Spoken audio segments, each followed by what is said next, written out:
సంబంధం ఉండదు. Big boss fame ప్రముఖ యూట్యూబర్ షణ్ముఖ్ జశ్వంత్ గంజాయితో పోలీసులకు పట్టుబడ్డాడు. అతనితో పాటు సోదరుడు సంపత్ వినయ్ ను పోలీసులు అదుపులోకి తీసుకున్నారు. ప్రేమ విషయమై ఒక యువతి ఇచ్చిన ఫిర్యాదు మేరకు సంపత్ వినయ్ కోసం తన ఇంటికి వెళ్లారు పోలీసులు. 6 రోజుల్లో పెళ్లి పెట్టుకుని వేరే అమ్మాయిని పెళ్లి చేసుకున్నాడు షణ్ముఖ్ సోదరుడు. ఆ కేసు విషయంలో పోలీసులు ఇంటికి వెళ్తే అక్కడ షణ్ముఖ్ గంజాయితో దొరికాడు అని తెలుస్తోంది. బిగ్ బాస్ కు వెళ్లాక షణ్ముఖ్ నిజస్వరూపం అందరికీ తెలిసింది. దీప్తి సునైనాతో కూడా బ్రేకప్ అయింది. ఇంతకు ముందు కూడా డ్రంక్ అండ్ డ్రైవ్ కేసులో అరెస్ట్ అయ్యాడు షణ్ముఖ్.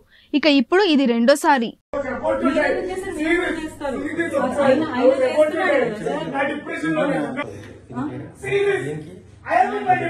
సంబంధం ఉండదు.